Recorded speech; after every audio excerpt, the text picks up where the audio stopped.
Pessoal, quero aqui agradecer a Marina Baricelli do quadro Bem-Estar e também a Ivana Ramires do programa Chá e Prosa. É um prazer estar aqui com vocês. Doutor Igor, estamos vivendo hoje um momento muito crítico, na área da saúde mental. E nada mais importante tratarmos desse assunto em pleno janeiro branco.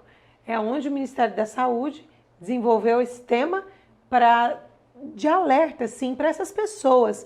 E que são um número muito alarmante, um número no Brasil, onde o Brasil está em primeiro lugar, onde existem mais pessoas ansiosas do mundo. E isso realmente é muito preocupante, doutor Igor. Dentro da tua formação, gostaria que você explicasse um pouquinho mais para os nossos amigos aí, sobre um pouco da tua formação e sobre esse tema também. Como você tem inserido esse tema dentro da tua área de atuação? Olá, pessoal. É muito bacana falar sobre isso, Porque eu sou fisioterapeuta de formação, mas fui buscar algumas ferramentas fora, que hoje tenho uma formação internacional em microfisioterapia, leitura biológica e terapia ortobiomolecular. Então fala assim, nossa, fisioterapeuta falar de saúde mental, é que nós fomos buscar algo um pouco diferente. Então hoje o nosso consultório ele trata muita questão somatoemocional. E isso vem muito ao encontro do que nós estamos vivendo hoje, nessa pandemia, essa questão de como aumentou a ansiedade, depressão, síndrome do pânico, Porque foi um reflexo que aconteceu no mundo que ninguém estava esperando, Nós somos pegos de surpresa.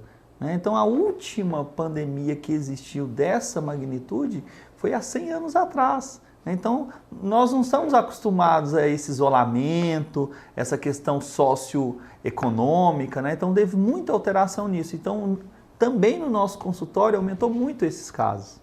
É muito importante a gente frisar o seguinte, Então existem casos que são silenciosos, Que a gente às vezes nem está ali. E vi muito no meu consultório que eram pessoas que não estavam dormindo, a insônia, Então a pessoa ia dormir 2, 3 horas da manhã.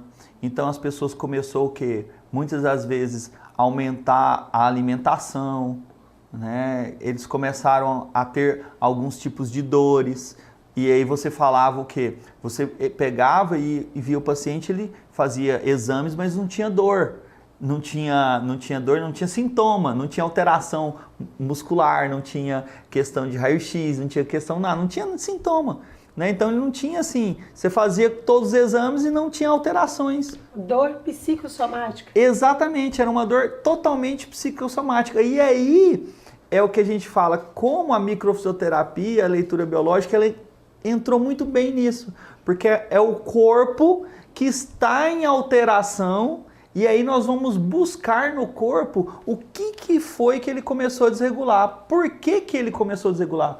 E muitas vezes não é o gatilho foi a pandemia, mas são coisas que o corpo já vem ao longo dos anos. Então dias, semanas, meses, anos e até muitas vezes tem questões que a gente achou em questões na vida intrauterina. Então, ou seja, desde quando a pessoa está aqui, até questões da gestação. Então isso é muito importante colocar, porque muitos ficaram achando que era só o quê?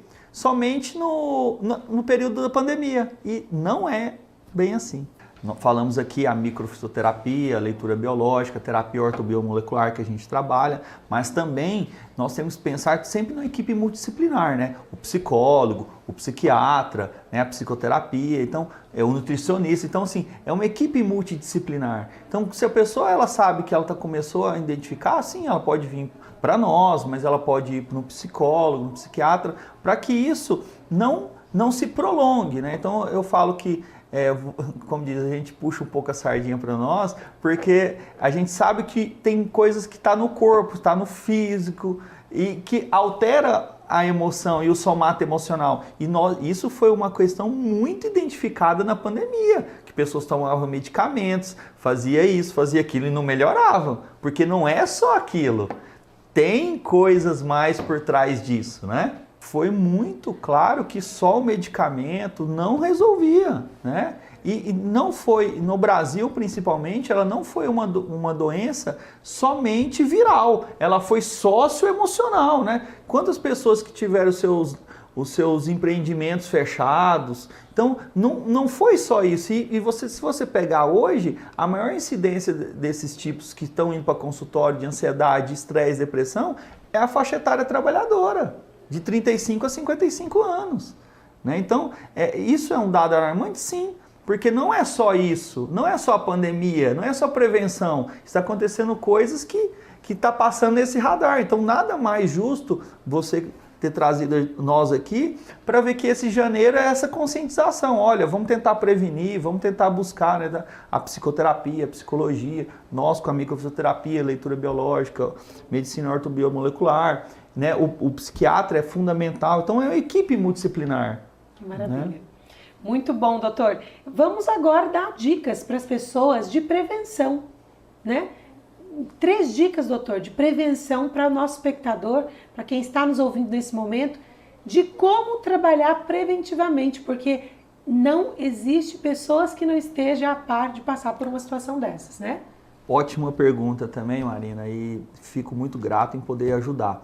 Então, meditação é uma boa saída, né? Hoje, produtos que já tem de forma natural, que isso pode melhorar a alimentação, né? Também começar a observar, né? Nós hoje estamos querendo fazer tudo para ontem, né?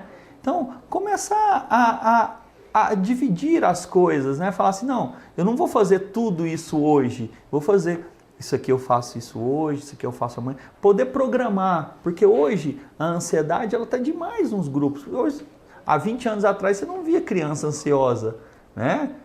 Hoje você já vê criança ansiosa, criança com depressão, criança querendo suicidar. Então, são coisas que desde criança hoje está muito rápido. Então, a gente tem que hoje olhar, o mundo está rápido, mas nós temos que tentar nos centrar para poder acompanhar essa mudança, né? Então, meditação, respiração, tentar buscar de forma preventiva nós, profissionais, porque as pessoas às vezes já querem ir quando o trem já está, né? Já não consegue mais. Esperar estar num grau pior, né? Isso, então... Identificar desde o começo. Isso, a gente consegue de forma preventiva ajudar esse tipo de paciente hoje. Então, essas são as dicas mais básicas e palpáveis, né? Que todos podem fazer. Maravilha, doutor. Muito obrigada. Ficamos por aqui.